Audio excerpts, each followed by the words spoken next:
Es algo maravilloso tener esa experiencia, el poder sentir esa amistad. Y de eso es lo que hoy vamos a estudiar en esta porción de la palabra de Dios. Es maravilloso tener esta amistad, específicamente esta amistad y esta posibilidad de tener amistad con Cristo Jesús. Darnos cuenta de que el Hijo de Dios, quien es el responsable de la creación, literalmente, el responsable de la creación y el sustentador del universo solamente con el poder de su palabra, literalmente es un amigo íntimo, personal de aquellos que son suyos. Es algo abrumador, algo maravilloso que nosotros podamos entender en esta noche la posibilidad de tener esa amistad verdadera. Me acompaña un momento Hoy es mi deseo que conozcamos qué significa realmente tener esa amistad con Jesucristo. ¿Qué significa realmente ser amigo de Jesús? Es importante tener presente lo que Santiago nos enseña en el capítulo 4, versículo 4. Dice Santiago, capítulo 4, verso 4: oh almas adúlteras, ¿no sabéis que la amistad del mundo es enemistad contra Dios? Cualquiera pues que quiera ser amigo del mundo, se constituye enemigo de Dios. En este precepto nosotros tenemos que tener presente lo siguiente, a partir de este texto bíblico. 4 aspectos fundamentales. Uno de ellos, el hombre escoge si es amigo de Jesucristo o es amigo del mundo. El segundo, la amistad con Jesucristo es literalmente tener intimidad con Dios.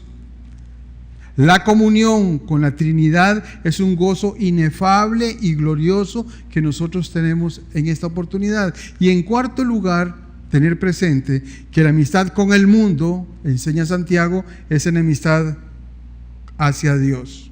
En este pasaje maravilloso, Jesucristo está hablando a sus discípulos. Recordamos el contexto en el que está el Evangelio, está el capítulo 15 de Juan. Recordamos que Jesús está en un aposento alto, está hablando a sus discípulos y está comentando lo que en pocas horas va a acontecer.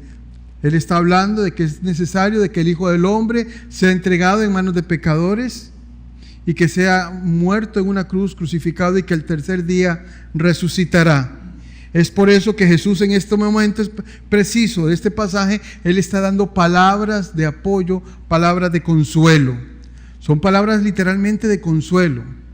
Él está dando un concepto maravilloso a estos discípulos que lo acompañan.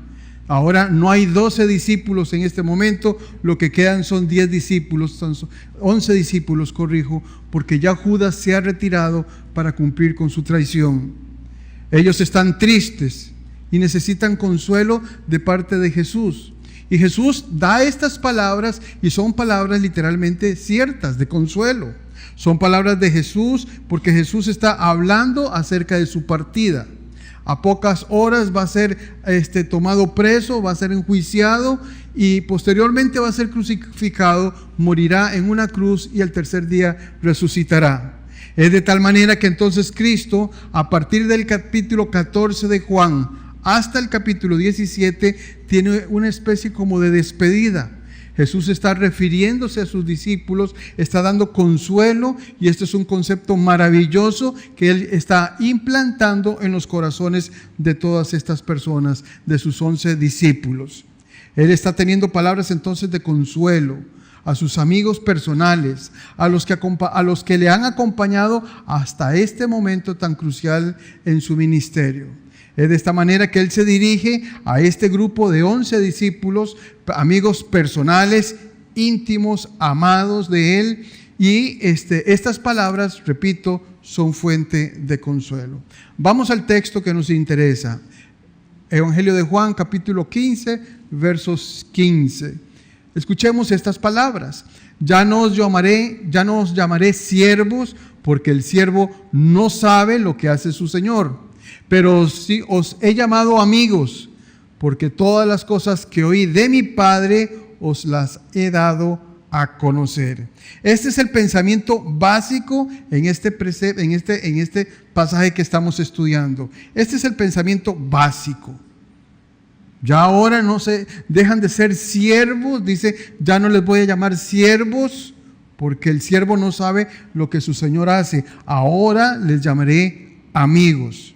Él se está refiriendo a sus discípulos, a sus verdaderos discípulos, a los pámpanos que permanecieron hasta este momento, a los creyentes que realmente están dando fruto y que son reales discípulos, amigos. En este sentido, Jesús se está refiriendo a estas personas. En algunos lugares del Nuevo Testamento también se les llama hijos de Dios, hermanos de Jesucristo. En el libro de Hebreos, el autor del libro de Hebreos hace referencia a que Jesús no se avergüenza de llamarnos sus hermanos. Y en el Evangelio de Mateo, capítulo 12, de los versículos del 46 al 50, Jesús habla acerca de quiénes son sus hermanos, quién es su familia, y habla acerca de una relación muy, pero muy cercana. Es por eso que nosotros estamos en presencia esta noche de un mensaje de intimidad. Literalmente un mensaje de intimidad. Jesús se está refiriendo a sus discípulos más cercanos, a los que han permanecido unidos a la vid, a los que han sido, a los que se han mantenido, a los que están dando fruto. Jesús se refiere a ellos en un mensaje, y el mensaje es el siguiente. El mensaje es que el que conoce de manera personal y ama a Jesucristo, tiene una relación de amor personal, íntima, con el Hijo de Dios. Cuando hablamos entonces de Cristo, hablamos de alguien que es increíblemente grande, majestuoso. Y el solo hecho de pensar, el sentir esa amistad de Cristo nos puede dar a nosotros entendimiento de la proporción del concepto de amistad hacia Cristo. Entonces Él dice en este pasaje que en lo sucesivo nos seguirá llamando sus amigos. Yo no los llamaré siervos, sino que les llamaré amigos. Y agrega, porque todas las cosas que oí de mi Padre os las he dado a conocer. Aquí la palabra siervos es del griego doulos, que en realidad tiene una connotación mucho más grande que siervo. La palabra en el griego significa esclavo. Así es que Jesús le está diciendo a sus discípulos: ustedes ya no van a ser mis siervos, mis esclavos, sino que de ahora en adelante los voy a llamar amigos. Les voy a llamar mis amigos, y esto es realmente una elevación bastante significativa. Es un paso bastante grande. Un título que significa siervo o esclavo, ahora nos traslada a una nueva concepción en donde ya no somos sus siervos, ya no son siervos aquellos 11, sino que ahora son llamados amigos. Este concepto tiene que llamarnos a nosotros poderosamente la atención. ¿Por qué? Bueno, porque en la Biblia nos damos cuenta que el concepto de siervo, a pesar de que podría verse de alguna manera como un título de vergüenza, lo cierto es que desde la perspectiva, desde el Antiguo Testamento, Dios ha tratado como amigos suyos a las personas que le sirven. Y esa es la experiencia que nosotros vemos en la persona de Abraham, en la persona de Josué, en la persona de David. Todas estas personas fueron servidores de Cristo, siervos de Jesucristo, siervos de Dios. Y así fueron llamadas originalmente en el Antiguo Testamento. Pablo, inclusive en el Nuevo Testamento, se hace llamar siervo de Jesucristo, apóstol de Dios. Y esa es la connotación que Pablo le da a la inmensa mayoría en las presentaciones que él hace en todas sus cartas. ¿De qué connotación estamos hablando? Bueno, estamos hablando de una connotación muy especial. Imagínense los amigos del rey. Eran los amigos del rey los que tienen una relación más íntima, más cercana con el rey. Son aquellos los más cercanos al rey. Estos son los amigos, los que tienen una relación íntima con él, los que tenían un derecho para entrar a la presencia del rey sin necesidad de ningún formalismo. Bueno, pues esa es precisamente la misma idea que Jesús está planteándole a sus discípulos. De ahora en adelante ya no serán siervos, ahora serán las personas más allegadas a mí. Ahora serán las personas que tendrán acceso directo a mi presencia y por eso son ahora mis amigos. Ya no los trataré como esclavos, ahora son mis amigos. Los esclavos, por ejemplo, no tienen derecho a estar en la presencia del amo. Los esclavos, por ejemplo, los súbditos, por ejemplo, se amotinan a los lados de las calles cuando pasa el rey. Mas en nuestro caso ya no somos tenidos como esclavos, sino que ahora somos tenidos como amigos, en una intimidad completa y total con Jesucristo, el Hijo de Dios. Y esto tiene un significado grandioso, maravilloso en la vida de todos nosotros. Él presenta, eso sí, una condición específica para ser amigo de Él. Él nos presenta una condición específica para ser amigo de Jesucristo. Dice Juan capítulo 15, 14, vosotros sois mis amigos, y dice el pasaje, sí. Ese sí es condicional. Seremos amigos en el tanto y en el cuanto que hacéis lo que yo os mando. Y esta es la clave de la amistad con Jesucristo. La clave de la amistad con Jesucristo estriba en una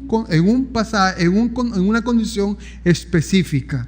Jesús dice que serán amigos aquellos que le sean obedientes. La clave de la amistad con Cristo Jesús es la obediencia. Y no es propio de este pasaje. Si nosotros vemos, por ejemplo, siempre en el Evangelio de Juan, en el mismo capítulo 15, versículo 10, Jesús dice, si guardáis mis mandamientos nuevamente, ese sí es condicional. Si guardan mis mandamientos, permaneceréis en mi amor, así como yo he guardado los mandamientos de mi Padre y permanezco en su amor. Ahora Jesús está agregando otra característica propia de los que son pámpanos reales. Es importante, los pámpanos reales únicamente en el contexto de Juan 15 son aquellos que permanecen, que perseveran. Vimos la conferencia pasada, aquellos que dan fruto, y ahora nos agrega otro concepto adicional y nos habla de que son pámpanos verdaderos aquellos que son obedientes y que permanecen unidos a la vid. Es decir, que el único pámpano real, el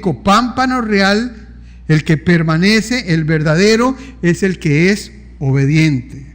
Entonces nos damos cuenta, amados hermanos, de que la obediencia, entonces, repito, es la clave para ser un pámpano en la vid. En Primera de Juan, usted leerá, capítulo 3, verso 9, dice lo siguiente: todo aquel que es nacido de Dios no practica el pecado, porque la simiente de Dios permanece en él, y él no puede pecar porque es nacido de Dios.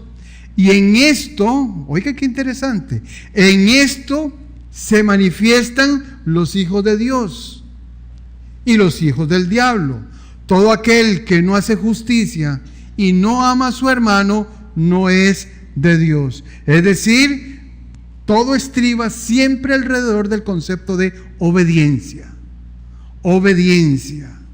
Para ser un hijo legítimo de Dios, para ser un pámpano, para mantener esa amistad con Cristo Jesús, para ser su amigo, el concepto es obediencia. La clave de esa relación es la obediencia. Acompáñenme a Marcos, capítulo 3, verso 31. Me parece que lo cité hace un rato. Vean qué interesante este pasaje. Marcos capítulo 3, versículo 31. Vienen después sus hermanos y su madre, y quedándose afuera enviaron a llamarle. Un paréntesis. Es interesante, nos tiene que llamar la atención por qué María y los hermanos de Jesús no entraron al discipulado que Jesús estaba dando. ¿Por qué estaban fuera? Es decir, son preguntas importantes. Y la gente que estaba sentada, continuó alrededor de él, le dijo: tu madre y tus hermanos están afuera y te buscan. Él respondió diciendo con una pregunta. Ante la advertencia de que sus hermanos, de que los hermanos de Jesús estaban con su madre, que están afuera esperándole, Jesús responde y hace la siguiente pregunta: ¿quién es mi madre y quiénes son mis hermanos? ¿Quién es mi madre y quiénes son mis hermanos? Versículo 34. Jesús, mirando a los que estaban en aquel momento, a sus discípulos, a los que están sentados alrededor de él, dijo: he aquí mi madre y mis hermanos. He aquí a mi madre y a mis hermanos, porque todo, verso 35, porque todo aquel que hace la voluntad de Dios, ese es mi hermano, mi hermana y mi madre. Ese es familiar mío. Ese, todo nos damos cuenta que esa relación de intimidad con Jesús parte de una clave. Y la clave es la obediencia, hacer la voluntad de Dios. Dice Jesús: ese es mi hermano, ese es mi hermano. Así las cosas, la amistad parte de la obediencia a sus mandatos, hacer su voluntad. Es decir, los pámpanos reales no solamente son los que permanecen, los que perseveran, no solamente los que dan fruto, es que además agrega Jesús que serán sus amigos aquellos que hacen su voluntad. Así las cosas, la amistad parte de la obediencia a sus mandatos, a hacer su voluntad. Siempre en el mismo Evangelio de Juan, capítulo 10, verso 27, Jesús hablando, cita: mis ovejas oyen mi voz y yo las conozco. ¿Y qué dice el pasaje? Y me siguen. Y me siguen. De nuevo, el concepto de obediencia es el estándar de una relación con Jesucristo. Siempre en el Evangelio de Juan, capítulo 8, versículo 31, dijo entonces Jesús a los judíos que habían creído en él: si vosotros permanecierais en mi palabra, seréis verdaderamente mis discípulos y conoceréis la verdad, y la verdad os hará libres. En todo caso, en donde en el Nuevo Testamento se habla de una relación con Jesucristo, esa relación con Jesucristo es notable, es visible mediante la obediencia. Repito, en todo el Nuevo Testamento, específicamente en los Evangelios, cuando se habla de una relación con Jesucristo, esa relación con Jesucristo, esa relación de amistad es notable, se hace evidente a través de la obediencia. Quiero decir entonces que un verdadero pámpano, un verdadero hijo de Dios, un verdadero hermano o hermana, una verdadera oveja, un verdadero discípulo va a obedecer a Jesucristo. Y ese es el estándar que Jesús ha establecido como base para entablar una amistad con nosotros, nuestra obediencia. ¿Estamos diciendo acaso que de esta manera nos salvamos? ¿De qué manera me salvo? ¿Siendo acaso obediente? No, no estamos enseñando eso, no lo estoy afirmando, todo lo contrario. El ser obediente es una evidencia clara de nuestra salvación. No es que somos obedientes y a través de esa obediencia, a través de las obras, nosotros nos salvamos. No ese es el concepto, más todo lo contrario. Es la obediencia misma, la evidencia de nuestra salvación. Es la evidencia misma de nuestra salvación. Así es que Jesús dice en el verso 44, vosotros sois mis amigos si hacéis lo que yo os mando. Si hacéis lo que yo os mando. Muy bien, ya tenemos entonces claro el concepto de la amistad. Ahora bien, pasamos a ver entonces 5 características de los amigos de Jesús. Estas 5 características van a estar presentes en todas aquellas personas que son amigos de Jesucristo. Esas características son: los que son amigos de Jesús se aman unos a otros. Esos amigos de Jesús conocen la verdad divina. Los amigos de Jesús, esa amistad divina, son escogidos de este mundo. En cuarto lugar, llevan fruto y ese fruto es permanente. Y en quinto lugar, sus oraciones son respondidas. Veamos la primera característica, la número 1, la que nos dice que los amigos de Jesús se aman unos a otros. Vamos nuevamente, siempre en el Evangelio de Juan, capítulo 15, versículo 12. Y este es mi mandamiento. Va implícita la obediencia. ¿Y cuál es el mandamiento? Que os améis unos a otros. Hasta ahí. Que os améis unos a otros. Nos vamos a dar cuenta del estudio de no solamente el Evangelio de Juan. Este patrón está presente en las cartas de Juan, están presentes en el Apocalipsis. Hay un patrón que Juan marca en todo su discurso. Y hablamos de que el Evangelio de Juan, así como sus cartas, el patrón que se sigue es el de un mensaje radical. Juan nunca hace ninguna excepción, nos vamos a dar cuenta. Juan siempre presenta las circunstancias tanto como si son blancas como si fueran negras. Es decir, Juan no hace excepciones en su discurso. En otras palabras, el incrédulo hace esto y el creyente hace lo otro. Y así es como Juan lo presenta, con absolutos, con radicales, sin términos medios. Él siempre dice que el que es creyente, él nada más nos dice que el que es creyente, y nos dice cuáles son las características, las cualidades de ese creyente. Y el que no es creyente también cita las características, las cualidades de esa persona. Dice en el versículo 12 de Juan 15, este es mi mandamiento, que os améis unos a otros como yo os he amado. Siga leyendo en el versículo 14, vosotros sois mis amigos si hacéis ¿qué? Lo que yo os mando, lo que yo os mando. Entonces, así las cosas. El amigo de Jesús ama a otros amigos de Jesús. El verdadero creyente, el verdadero cristiano, el verdadero pámpano que da fruto, que permanece y persevera, el que tiene un amor legítimo, un amor profundo, un amor honesto hacia otros creyentes, lo va a amar. Y el que no ama no es un creyente verdadero. No es un pámpano creyente, no es un pámpano, es un pámpano Judas. Aparenta, profesa serlo, pero no da fruto. No da fruto.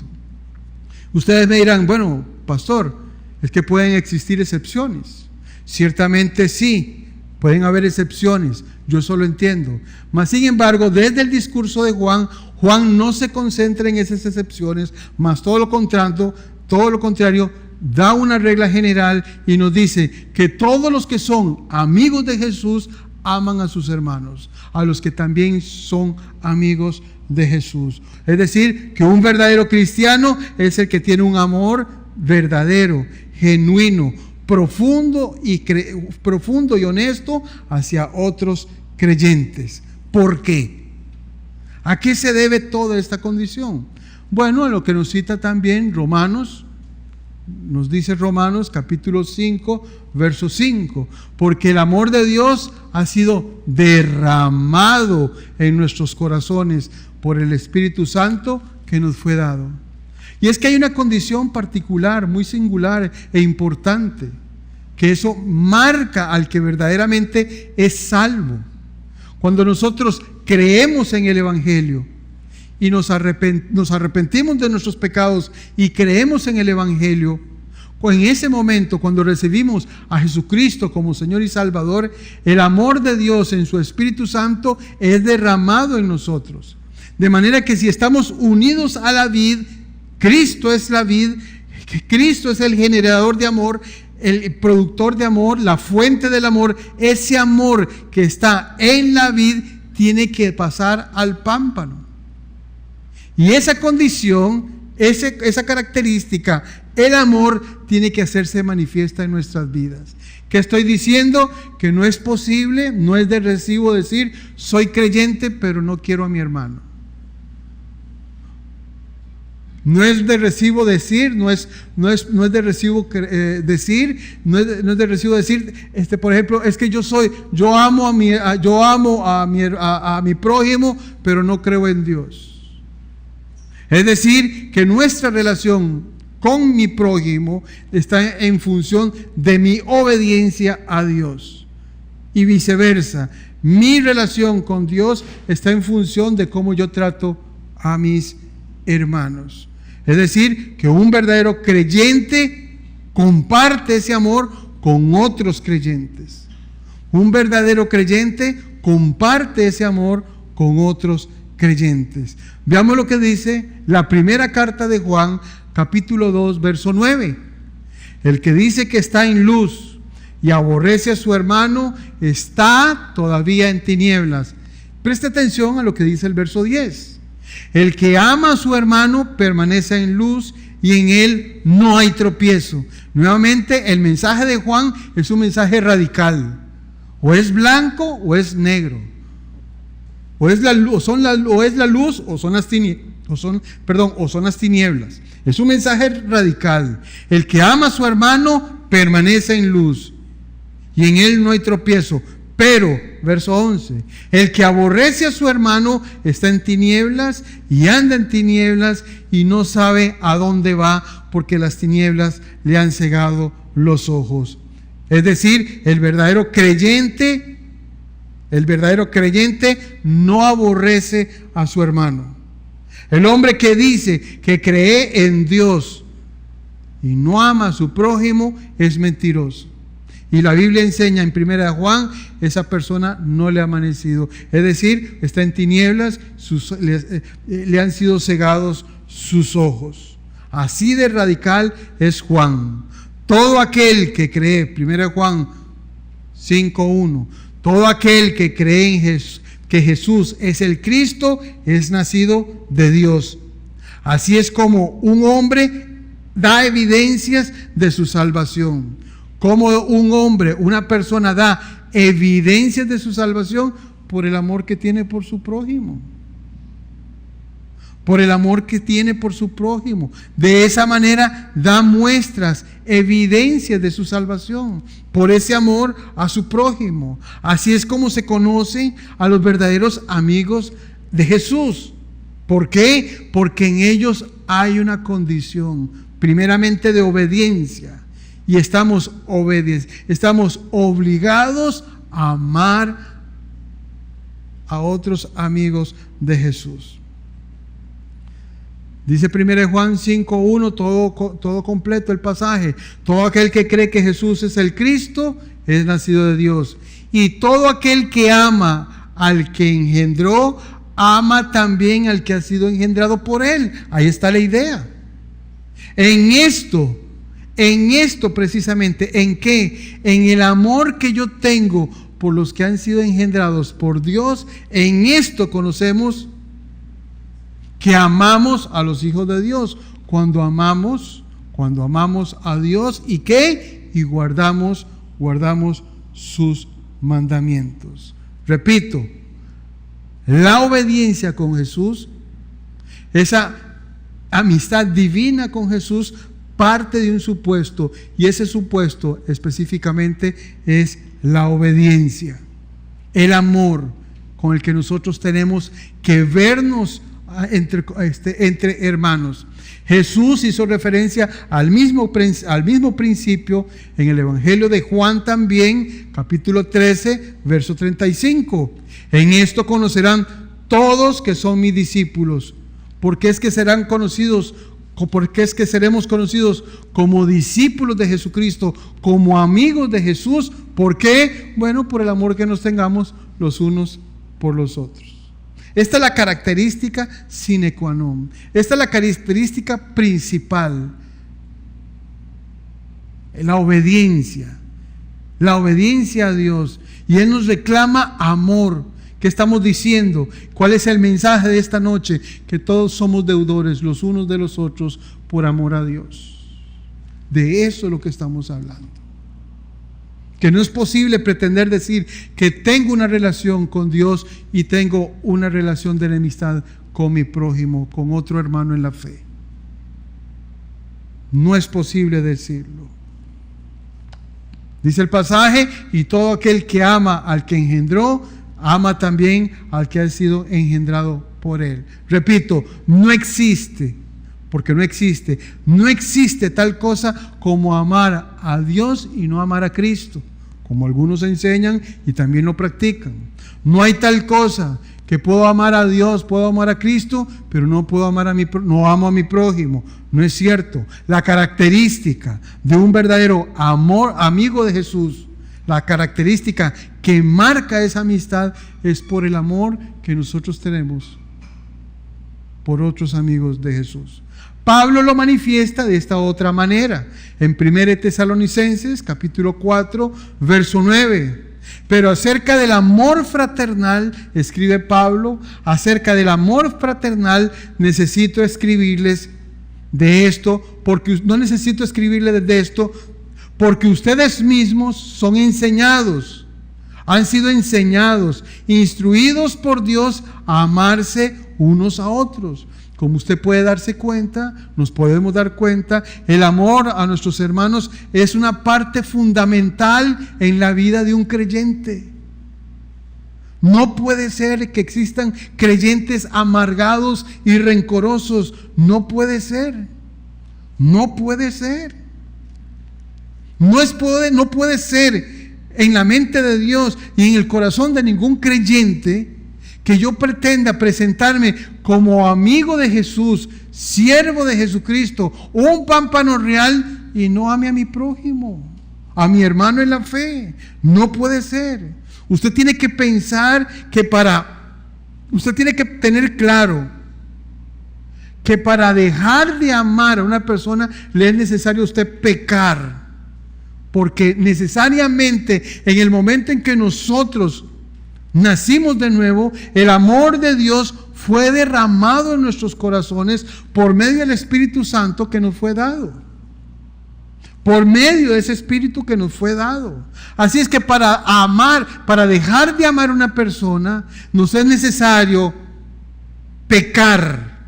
Pecar para apagar ese amor que por naturaleza debe de estar presente en nuestras vidas. Ahora la pregunta importante de esta noche, de este día. ¿Y de qué manera debo yo de amar a mi hermano? ¿De qué manera yo debo de amar a mi hermano? Está en el mismo versículo 12 de Juan 15. Léalo conmigo. Este es mi mandamiento, que os améis unos a otros. ¿De qué manera debemos amarnos los unos a los otros? Jesús lo contesta: como yo los he amado. No solamente se trata de amar, amado hermana y hermano. No solamente se trata de amar. El concepto va más allá. Lleva intrínseca una manera, una forma. Y es que esa manera de amar, ese amor que yo tengo por mi hermana en la fe, por mi hermano en la fe, tiene que ser de la misma manera como Él nos amó. Ahora bien, ciertamente que materialmente, espiritualmente, estamos imposibilitados para amar en la misma magnitud que Jesús nos amó. Estoy totalmente de acuerdo. Lo que nos es importante a nosotros entender es esto, que Dios nos amó con un amor ágape, puro, total, sin contaminación, con el cual Cristo es el único que nos puede amar. Pero nosotros podemos amar de una manera en esencia semejante a como Cristo nos amó. ¿De qué estamos hablando? Bueno, pues estamos hablando de un amor sacrificial, un amor que de entrega de nosotros mismos hacia las otras personas, hacia los otros amigos de Jesús, hacia la familia de la fe. ¿Estamos hablando de un amor sacrificial? Sí, pero un amor que se manifiesta en la entrega por los demás, en la entrega por los demás. ¿De qué estamos hablando? Estamos hablando de un tipo de cuidado específico. Estamos hablando que ese tipo de cuidado específico nos permite dar de nuestro tiempo a la persona que estamos amando. Estamos hablando de dar de nuestra riqueza a aquella persona que está en necesidad, que es hermano en la fe. Estamos hablando de llevar las cargas los unos de los otros. De eso estamos hablando. Estamos hablando de una entrega que implica empatía. Sentir las necesidades de la otra persona, ponernos en su misma condición, tener en nosotros una condición de misericordia para con los demás. Una condición de misericordia para con los demás. Por eso Jesús dice, nadie tiene mayor amor que este, que uno ponga su vida, que uno ponga su vida por sus amigos. De este amor nos está hablando, de un amor sacrificial, de un amor de entrega total a nuestros hermanos. La segunda característica, ¿cómo son los amigos de Jesús? La siguiente característica nos dice que los amigos de Jesús conocen la verdad divina. Observe el pasaje nuevamente de Juan 15:15. Ya no los llamaré siervos, ahora os llamaré amigos. ¿Por qué? ¿Qué caracteriza a un amigo de Jesús? ¿Qué característica hay en aquellas personas que son amigas de Jesús? Bueno, esta es una característica, no solamente porque ama a su prójimo, a otros amigos de Jesús, sino también porque todas las cosas, dice el pasaje, Jesús hablando, porque todas las cosas que oí de mi Padre os las he dado a conocer. Porque todas las cosas que oí de mi Padre, esas mismas cosas os las he dado a conocer. Aquí la pregunta es, entonces, ¿de qué cosas está hablando Jesús? ¿De qué está hablando Jesús en este concepto, en este principio, en este pasaje? Bueno, que todo lo que Jesús escuchó del Padre, Él nos lo ha revelado a nosotros. Que todo lo que Él escuchó de parte de su Padre, nos lo ha revelado a nosotros. De eso es lo que está hablando. Tome nota, démonos cuenta que un esclavo nunca tendrá conocimiento, jamás tendrá conocimiento como si lo tiene un amigo. El esclavo trabaja por un salario, el esclavo trabaja por un jornal, el esclavo trabaja por un sustento, el esclavo está pendiente solamente de la tarea que tiene que hacer y por su parte el amo no tiene nada que participarle a su esclavo, absolutamente nada. Pero ahora, en la nueva escala que somos posicionados en Cristo Jesús, ahora como sus amigos, el concepto literalmente cambia. Ahora Él nos da, nos muestra, nos enseña todo lo que ha escuchado de su Padre y eso es lo que Él nos revela. ¿De qué estamos hablando? El amo no compartía ninguna de sus metas, ninguna de sus pasiones.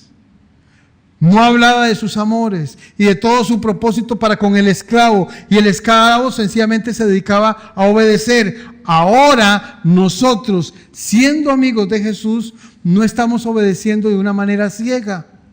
Ahora estamos informados de los detalles. Ahora compartimos su corazón. Ahora compartimos sus planes, sus motivos y sus propósitos. ¿Y cómo, pastor? ¿De qué manera? Bueno, porque a nosotros se nos mostró, se nos enseñó y se nos presentó la palabra de Dios. La palabra de Dios. Esto es lo que se nos ha revelado. Dice entonces, a partir de este momento, entonces, ahora venimos a la palabra y ahora la pasión de Cristo es también nuestra pasión. Queremos lo que Cristo quiere. Estamos trabajando no para ganarnos algo, sino que lo hacemos por amor a aquel que nos amó primero. Estamos trabajando porque ese es el deseo de nuestro corazón, porque ese es nuestro agradecimiento, porque conocemos el plan entero de Dios. Conocemos el plan entero de Dios desde principio a fin. ¿Y cómo lo conocemos? Porque nos ha sido revelado en la misma palabra de Dios. Dice Juan, capítulo 8, verso 32, y conoceréis la verdad. Conoceréis la verdad y la verdad os hará libres. Miren lo que dice en el capítulo 17 también de Juan. He manifestado tu nombre a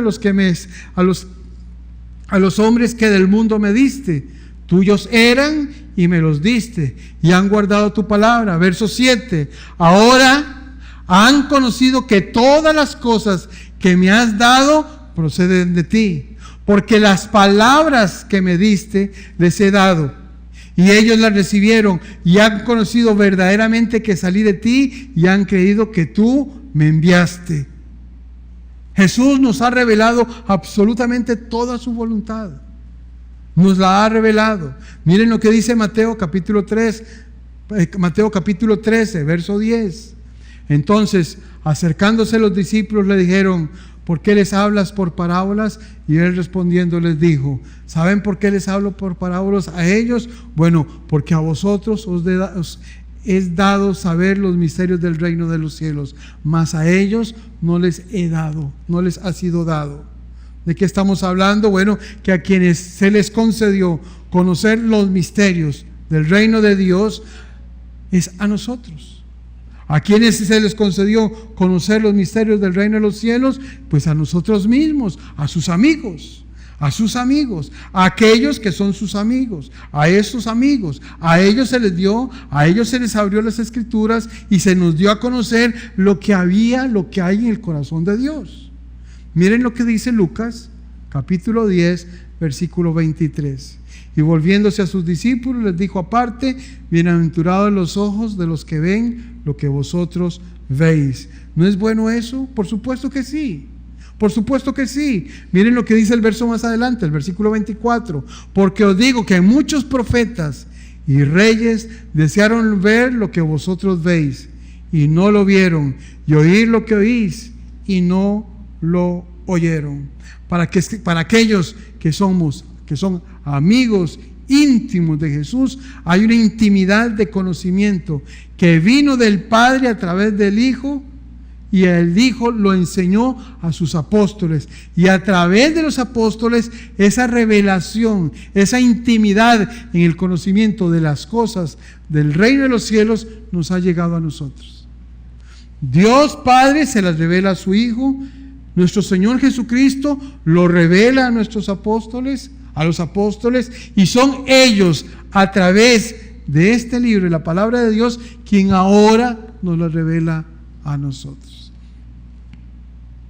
Quien ahora nos lo revela a nosotros. Dice el libro de los Hechos, Pablo escribiendo, hablando, verso 20-27, no he rehuido anunciaros todo el consejo de Dios.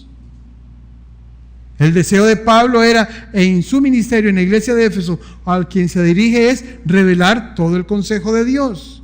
Y aquí, por ejemplo, en el libro de Efesios, capítulo 1, versículo 3, dice: bendito sea Dios y Padre de nuestro Señor Jesucristo, que nos bendijo con toda bendición espiritual en los lugares celestiales en Cristo. Continúe leyendo, versículo 9, dándonos a conocer el misterio de su voluntad.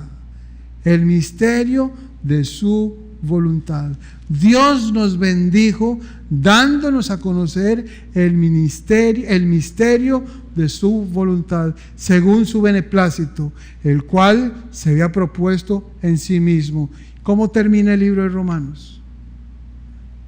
¿Cómo termina el libro de Romanos?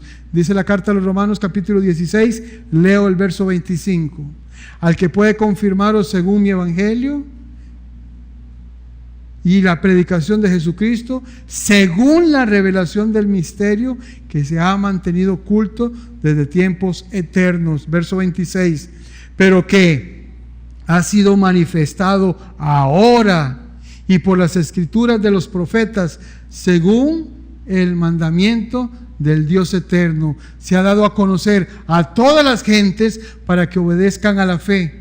Al único y sabio Dios sea la gloria mediante Jesucristo para siempre. Amén. Es decir, en otras palabras, la manifestación de la voluntad de Dios se ha hecho patente a través de las Escrituras.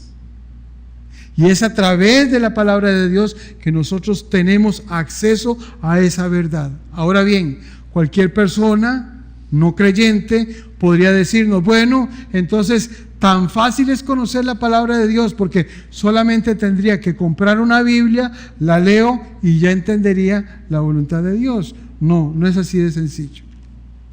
No es así de sencillo. De hecho, 1 Corintios capítulo 2, verso 9 dice, antes bien, como está escrito, cosas que ojo no vio, ni oído oyó, ni han subido en corazón de hombre, son las que ha preparado para los que le aman. Verso 14. Pero el hombre natural no percibe las cosas que son del Espíritu de Dios, porque para él son locura y no las puede entender, porque se han de discernir espiritualmente. ¿Qué nos dice el pasaje? Bueno, que mediante el Espíritu de Dios que mora en nosotros, la palabra de Dios, nosotros la podemos conocer. Se nos revela esta verdad divina. Es decir, que conocemos cosas que literalmente nadie conoce. Estamos hablando de cuántos psicólogos, de cuántos filósofos, de cuántos científicos existen hoy en día tratando de averiguar e investigar cuál es la verdad real de las cosas. ¿Cuántos científicos? ¿Cuántos filósofos hoy se están cuestionando lo que es verdad? Mas a los amigos de Jesús, a nosotros nos es revelado todo esto por el ministerio del Espíritu Santo de Dios. Por el ministerio del Espíritu Santo de Dios. En tercer lugar, la tercer característica de un amigo, de los amigos de Jesús, es la siguiente: los amigos de Jesús son escogidos de manera especial. Los amigos de Jesús son escogidos de manera especial. Esto es bueno y es significativo, mas sin embargo es necesario aclarar lo siguiente. Puntualizo. ¿De qué estamos hablando? Bueno, pues que la amistad en el mundo, en el mundo secular, pues regularmente hacemos amigos por interés, regularmente hacemos amigos de manera espontánea. Mas sin embargo, para ser amigo de Jesús no puede darse en las mismas circunstancias, en las mismas condiciones. ¿De qué les estoy hablando? Vean lo que dice el versículo 16 de Juan 15. No me eligieron ustedes a mí, sino que yo los elegí a ustedes. Este es un pasaje que literalmente es un pasaje odioso para muchos teólogos liberales. Muchos teólogos liberales a quienes les choca el hablar acerca de la soberanía de Dios en la salvación. Dice el pasaje, no me eligieron ustedes a mí, sino que yo los elegí a ustedes. Y agrega más adelante el versículo 16. Nos agrega más adelante el versículo 16, no me eligieron ustedes a mí, sino que fui yo quien los eligió a ustedes. Y en el versículo 19, más adelante, dice, yo os elegí del mundo. Yo os elegí del mundo. ¿De qué está hablando Jesús en este pasaje?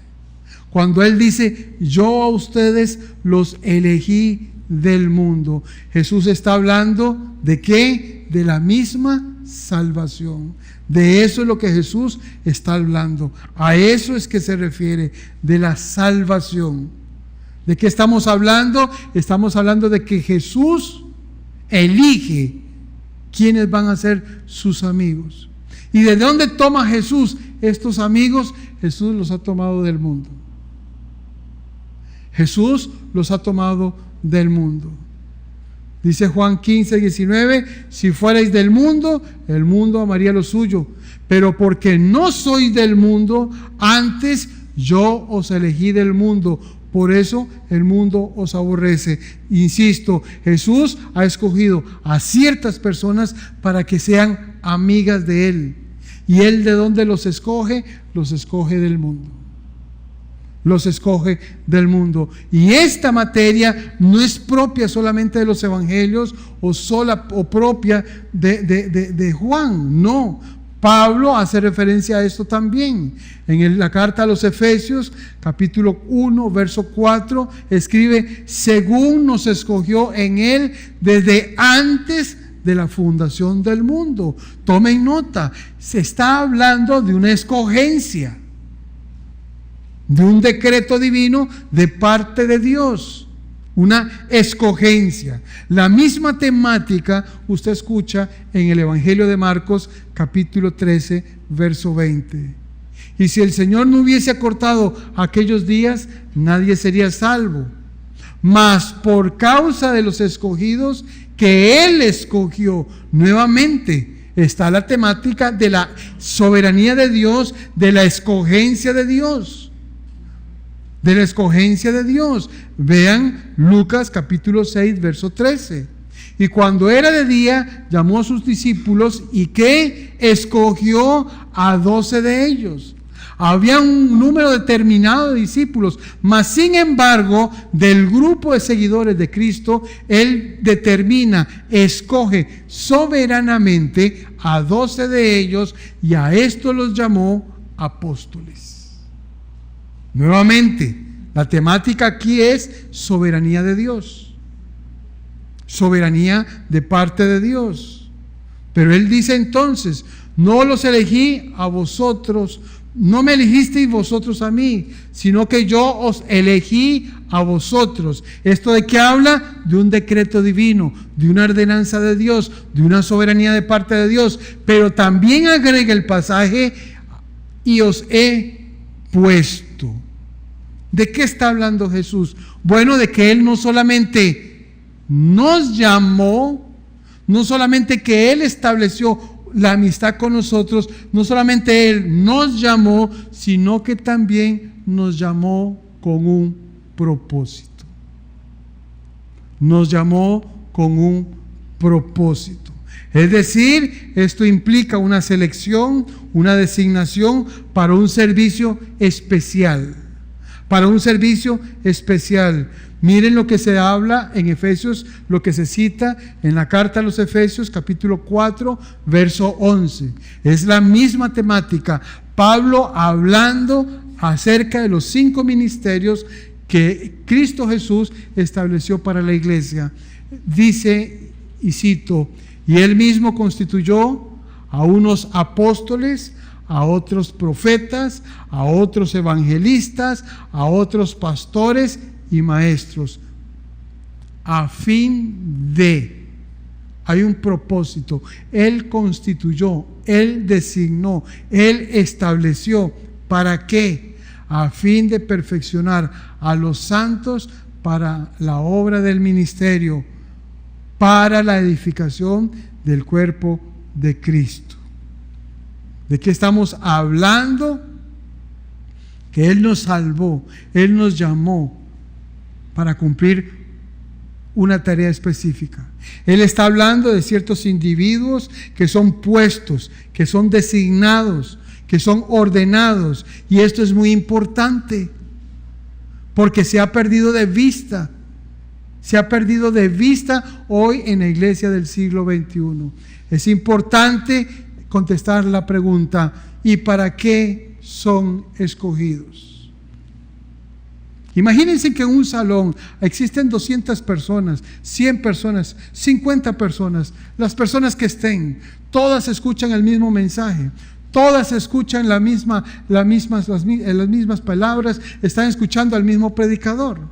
A todas les hace un llamado, mas sin embargo, de todos los que escuchan el mensaje, solamente unos pocos son los que atienden a ese llamado. La pregunta es: ¿por qué o para qué son escogidos? ¿No se han puesto a pensar ustedes por qué Dios nos salvó? ¿Para qué Dios nos salvó? Y esa es una pregunta necesaria. Dice Juan 15, versículo 16, vuelvo nuevamente: no me elegisteis vosotros a mí, sino que yo os elegí a vosotros y os he puesto. No solamente nos llamó, sino que también nos dio una tarea específica, y después de darnos esta tarea específica nos dice: para que vayáis. Para que vayáis. Y esto es importante que nosotros nunca lo perdamos de vista. ¿Por qué? Porque ningún cristiano, absolutamente ningún cristiano, jamás fue escogido para detenerse. Ningún cristiano jamás fue escogido para que se quede en pie o para que se mantenga sentado observando lo que los demás hacen. Jamás. Y esto es importante, no solamente que los pastores lo meditemos, sino que es tan importante también para los que dicen que son creyentes. Porque el mandato, la orientación, la exhortación es muy clara y contundente y no nos da chance al error.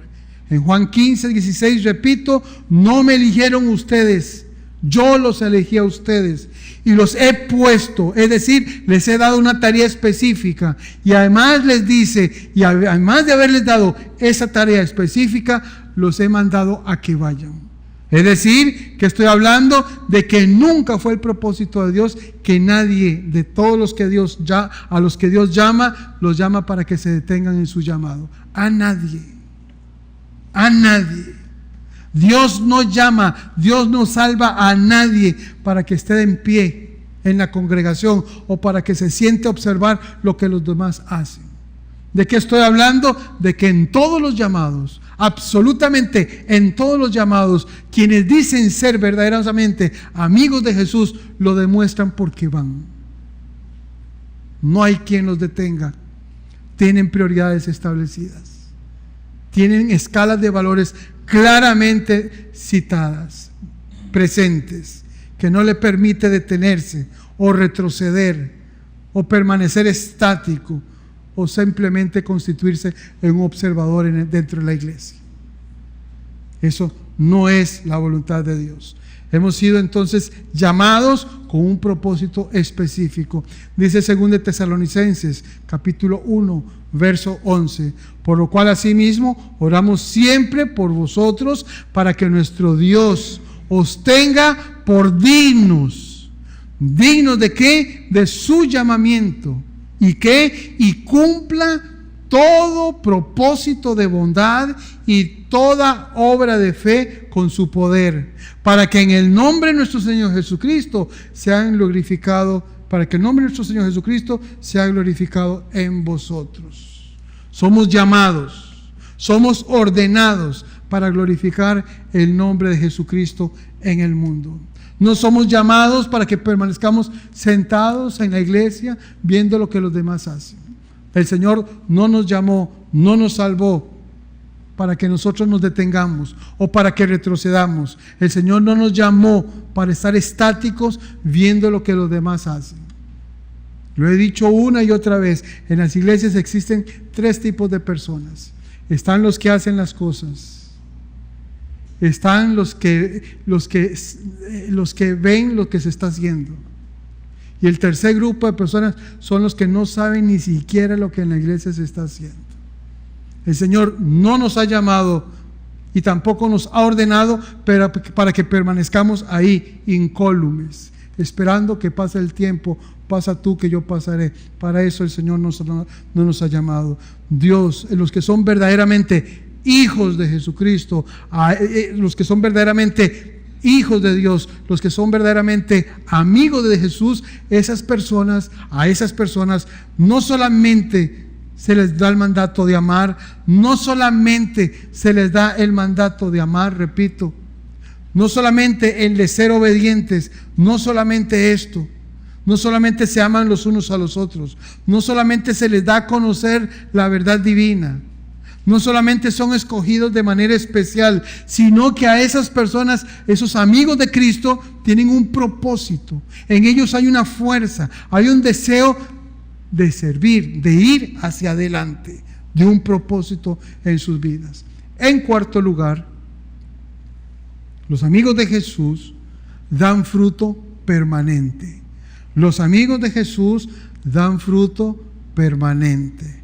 ¿De qué les estoy hablando? Vamos al versículo 16 del Juan capítulo 15, que dice así: no me elegisteis vosotros a mí, sino que yo os elegí a vosotros, y os he puesto para que vayáis. Hasta aquí ya lo hemos estudiado. Y dice, para que llevéis fruto.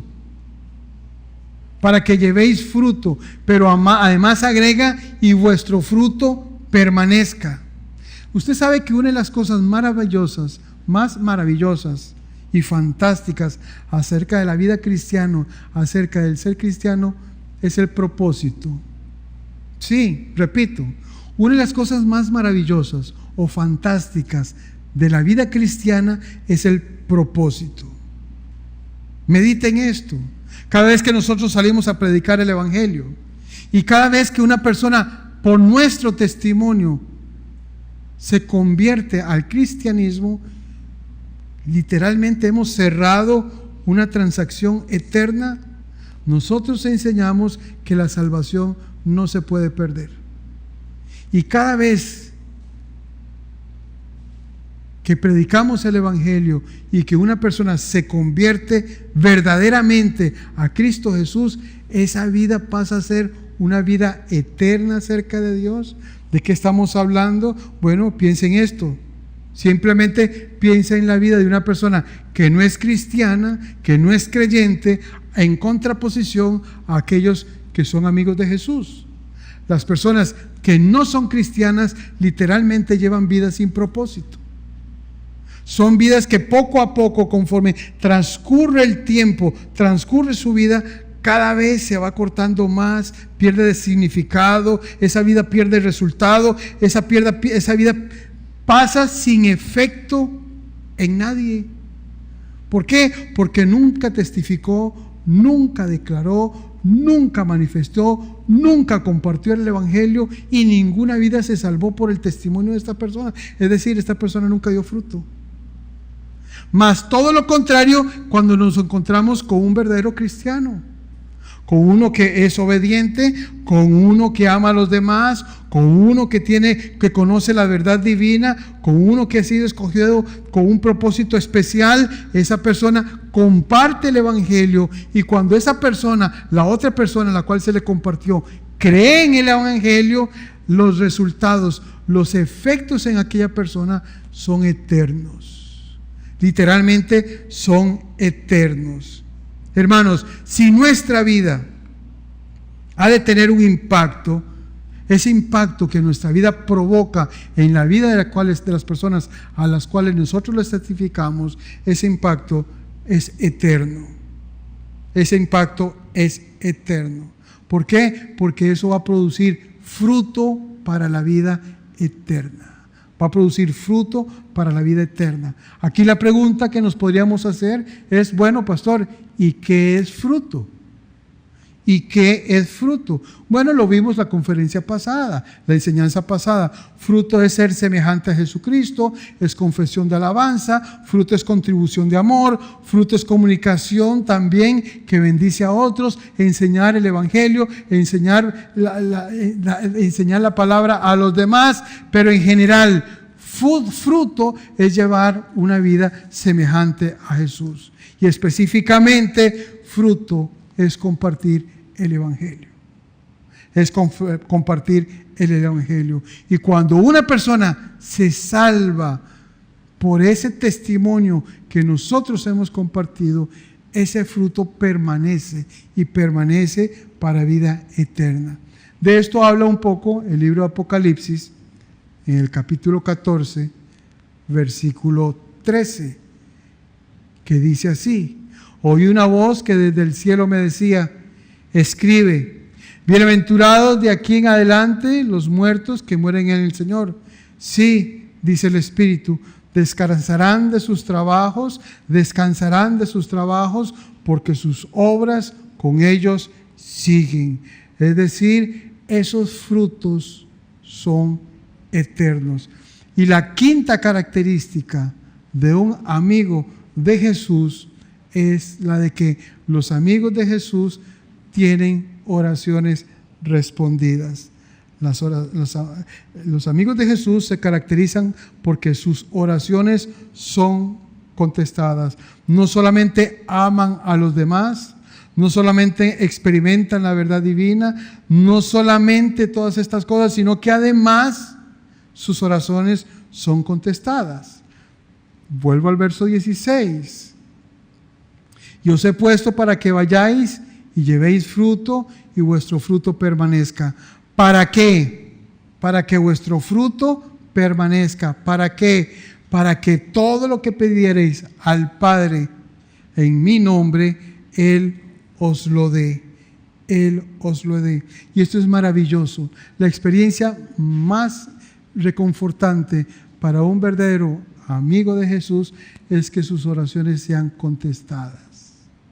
Aquí la pregunta es: ¿cuáles son las oraciones contestadas? Y esta es una pregunta importante. Las oraciones contestadas son todas aquellas que complacen la voluntad de Jesús. ¿Y cuál es el deseo de Jesús? ¿Cuál es el deseo del Dios Padre? En 2 de Pedro, capítulo 3, versículo 9 dice: y es la de que todos procedan al arrepentimiento. ¿De qué estamos hablando? De que nuestros mayores motivos de oración todos los días es por la conversión, por la salvación de aquellas personas que nosotros conocemos y que nosotros conocemos perfectamente, que no son creyentes. Así las cosas. Con esto termino y quiero puntualizar solamente cuáles son las características de un amigo de Jesús. Primero, se aman unos a otros. En segundo lugar, conocen la verdad divina. En tercer lugar, tienen un llamado especial fuera del mundo para regresar a testiguar en el mundo. En cuarto, llevan fruto y dan fruto, y ese fruto es eterno. Y en quinto lugar, se les responden sus oraciones cuando oran en el nombre de Jesucristo. Aquí la pregunta que nos hacemos en esta noche, bueno, ya sabemos cuáles son las características de los que son amigos de Jesús. ¿Y qué hay de aquellos que no conocen a Jesús? Bueno, Jesús lo dijo con estas palabras: el que no es mi amigo, el que no es conmigo, es contra mí. El que no es conmigo, es contra mí. El que conmigo no junta, desparrama. La pregunta que yo quiero hacerle en esta noche es si verdaderamente en su corazón existe el anhelo de amar y ser amado. La siguiente pregunta que me gustaría hacerle en esta noche es si verdaderamente en su corazón existe el anhelo de conocer la verdad. Si esa es su verdadera experiencia. Si está anhelando tener una vida con propósito. Si es su deseo formar parte de un plan, del plan de Dios. Si es de su deseo tener una vida productiva. Si ese es su deseo. Si está buscando recursos sobrenaturales. Bueno, Pues la única manera para que usted pueda encontrar amor, para que usted pueda amar y ser amado, para que usted pueda encontrar la verdad, para que esa verdad le sea revelada a su corazón, para que usted pueda encontrar propósito en su vida, la única manera en que usted puede lograr todo esto, encontrarle razón a su existencia, es haciéndose amigo de Jesús. Bueno, pero ¿cómo puedo yo hacerme amigo de Jesús si Jesús ya escogió sus amigos? ¿De qué manera puedo hacerlo? Bueno, pues quiero que sepa que si usted ha escuchado todo este mensaje, usted puede imitar perfectamente en él y darse cuenta que es Jesús el que en esta noche quiere ser su amigo. Es Jesús el que quiere darle propósito a su vida, el que quiere enseñarle la verdad para que esa verdad lo haga a usted libre. Y usted me preguntará entonces, ¿por dónde tengo que empezar? ¿Qué tengo que hacer para ser amigo de Jesús? ¿Qué tengo que hacer? Bueno, empecemos por arrepentirnos y por creer en el Evangelio. Quizás usted lleva una vida vacía, quizás usted ha encontrado frustración. Hoy quiero decirle que esta es la noche, este es el instante que Dios ha escogido para que usted recibiera esta palabra y que ahí, si es su verdadero deseo, ser amigo de Jesús, desde su lugar usted baje su cabeza y ore conmigo y oremos juntos. Padre, en el nombre de Jesús, quiero darte las gracias porque hoy has hablado a mi vida, has hablado a mi corazón y he encontrado verdaderamente el más grande anhelo que hay en mi corazón. ¿Cuál es ser amigo tuyo y ya no ser tu enemigo?